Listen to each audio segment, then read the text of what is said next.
Untuk tahap awal, kita akan melakukan SPP itu bagi calon mahasiswa baru, bagi calon mahasiswa baru. Tapi untuk tahap lanjut, kita melakukan SPP bagi mereka yang kita curigai ada ketergantungan narkoba. Kita lakukan SPP. Kita sudah bekerjasama dengan BNN untuk melakukan di sini juga pernah dilakukan tentang upaya pemberantasan narkoba, tentang sosialisasi bahaya narkoba yang dilakukan oleh BNN. Jadi itu langkah awal kita yang kan dalam mahasiswa kesehatan masyarakat itu kita lakukan tes urin, ya. Tapi untuk mahasiswa lain itu ke depan. Jadi kita akan coba. Untuk tahap selanjutnya adalah bagi mahasiswa yang tidak curigai mereka ketergantungan terhadap narkoba, itu kita akan bersama dengan BNN, ya, untuk kita lakukan upaya pencegahan atau upaya diagnosa ini terhadap mereka dengan kita fokuskan dia positif narkoba. Dan kalau dari awal sudah cepat kita deteksi, jadi mungkin penanggulangannya lebih fokus. Baik, terima kasih. Jadi apa target Bapak ya yang Bapak capai selama menjabat sebagai rektor? Oh, target kita cukup banyak yang harus kita lakukan, ya, terutama bagaimana kita melakukan pengembangan organisasi yang pertama, ya. Yang kedua, kita harus juga melakukan pembenahan dari segi sarana dan fasilitas, ya. Yang ketiga, kita harus yang paling utama adalah bagaimana kita melakukan pengembangan SDM dari segi kualitas dan segi kuantitas, terutama dosen. Kita akan berupaya meningkatkan kualifikasi dosen itu yang S2 dan S3, ya. Karena sekarang yang dikatakan dosen itu harus S2, yang harus lagi.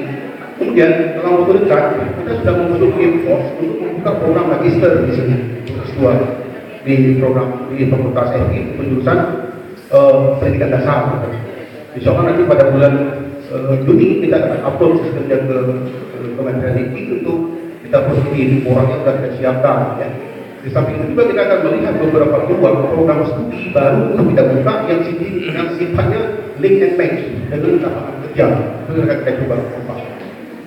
Kira-kira upaya-upaya Bapak kira-kira apa ya yang bisa meningkatkan kualitas mahasiswa tersebut? Untuk meningkatkan kualitas mahasiswa, terutama itu SDM dosennya yang kita tingkatkan. Ya. Dosen yang berkualitas itu akan menghasilkan mahasiswa yang berkualitas. Berarti dosen itu ya? Dosen berbeda, ya, sumber yang manusia dosen harus kita tingkatkan, ya. Di samping itu juga oleh fasilitas, beberapa fasilitas mengajarnya, metode mengajarnya, ditambah dengan fasilitas ruang gedung yang kita siapkan. Tapi kalau SDM yang tidak ada sama juga. Yang paling kita utamakan tingkatkan kualitas SDM dosen, kita tingkatkan di samping kita tingkatkan kualitasnya dari segi pendidikan, kualifikasinya dan skillnya, juga kita akan berupaya meningkatkan kesejahteraan dosen. Itu yang kita coba.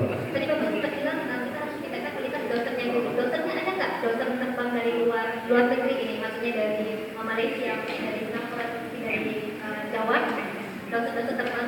Dosen terbang kita belum punya, tapi saat kita mengadakan apa istilahnya seperti kerjasama dengan beberapa universitas di luar, kita undang segala bentuk kuliah umum. Itu pernah kita lakukan, ya. Misalnya kemarin dari Malaysia, kemudian dari Taiwan, dari negara-negara lain yang kita jadikan sebagai dosen kuliah umum. Dan kita tidak memiliki dosen terbang yang dari luar. Kenapa? Karena memang saat ini dari segi kuantitas jumlah dosen kita sudah cukup, ya. Tinggal sekarang kita meningkatkan kualitasnya.